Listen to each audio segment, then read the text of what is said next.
ప్రభు నందు ప్రియులారా, ప్రభు నామమున మీకు వందనములు.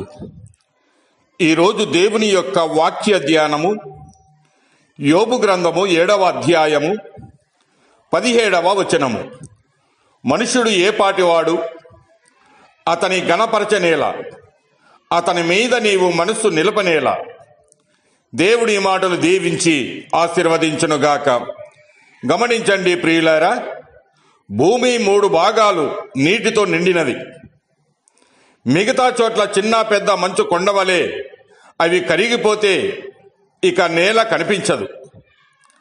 అలాంటి మహాసముద్రాల మధ్య ఒక్క నీటి చుక్కకు ఎంత విలువగా ఉంటుంది. అలా ఈ విశాల భూమిలో మనిషి జీవితము కూడా ఒక నీటి చుక్క లాంటిది. ఈ రోజున ప్రపంచంలో 800 కోట్లకు పైగా జనాలు ఉన్నారు. ఆదాము నుండి ఇప్పటిదాకా ఎంతమంది పుట్టారో, ఎంతమంది చనిపోయారో లెక్కే లేదు.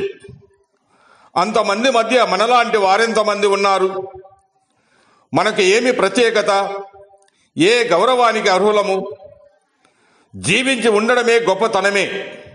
అయితే పక్షులు జంతువులు జీవిస్తున్నాయి కదా, అయితే మనకు వాటికి ఏమి తేడా అని ఆలోచన చేస్తే ప్రసంగి గ్రంథము 3వ అధ్యాయము 19వ వచనములో ఈ విధముగా తెలియజేస్తూ ఉన్నాడు.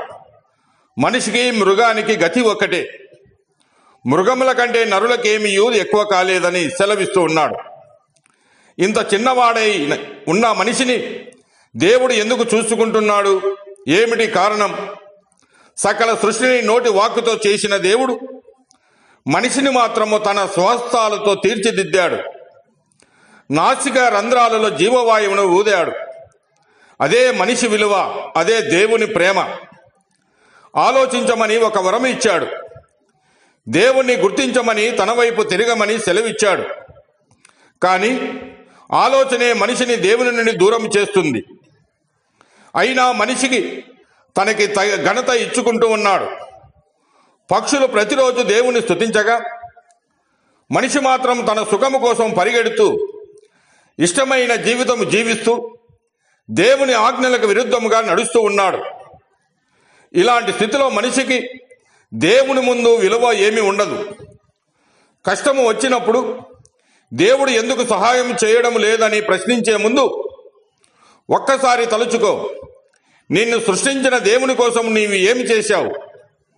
దేవుని ముందు నిలవబడడానికి నీకు నిజముగా అర్హత ఉందా?